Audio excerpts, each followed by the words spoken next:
우리 인간은 흔히 만물의 영장이라 불리며 실질적으로 지구를 지배하는 위대한 존재입니다. 하지만 인간의 신체적 능력 의외로 굉장히 취약한데요. 악어나 사자, 곰 같은 맹수는 물론 심지어 저는 개랑 싸워도 이길 자신이 없습니다. 그럼에도 불구하고 인간이 만물의 영장이 될 수 있었던 이유는 기술로 쌓은 과학 문명을 바탕으로 약점을 극복해왔기 때문입니다. 최근에는 인간의 움직임을 보조하며 근력과 지구력을 비롯한 신체 능력을 높여주는 로봇이 대표적인 예가 될 텐데요. 지난 2019년 현대차 그룹은 조끼처럼 생긴 백스라는 이름의 로봇을 공개하면서 자동차 조립 공정에 상용화하겠다 발표한 바 있습니다. 이 로봇을 사람이 착용하면 팔을 오랫동안 들고 있어도 힘들지 않고 무릎도 오랫동안 구부릴 수 있다는데요. 이미 BMW나 포드 같은 외국 자동차 기업들도 시범 적용하고 있습니다. 그런데 이제는 아예 인간 신체 기능을 대체할 뿐만 아니라 원래 몸보다 더 뛰어난 기능이 가능하도록 해주는 기술도 나오고 있습니다. 바로 생체 모방 기술인데요. 이름 그대로 살아있는 신체를 모방하는 기술입니다.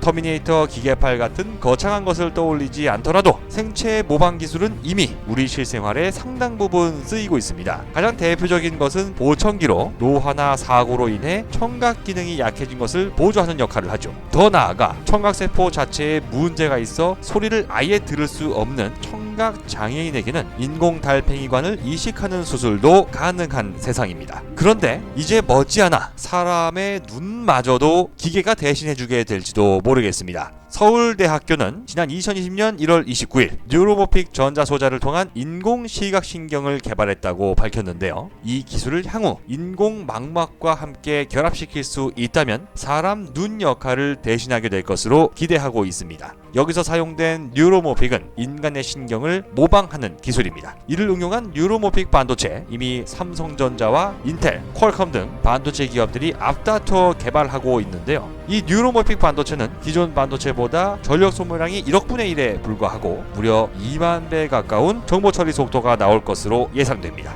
이번에 대한민국에서 개발한 인공시각신경 기술은 당장에는 스마트 윈도우나 안경에, 나아가 앞을 볼 수 없는 사람들에게 다시 빛을 볼 수 있게 할 기술로 거듭날 전망입니다. 지난 2017년 란셋 글로벌 헬스라는 의학 저널에 2050년 전 세계 시각장애인 수가 지금의 3배인 1억 1,500만 명으로 늘어날 것이란 논문이 실린 바 있는데요. 대한민국이 이 논문을 완벽하게 틀린 논문으로 만들어낼 것이라 기대합니다. 조만간 다른 영상을 통해 또다시 인사드리겠습니다. 궁금한 점에 대한 댓글은 언제든 환영하면서 좋아요 버튼, 구독하기 버튼도 눌러주시면 진심으로 감사하겠습니다.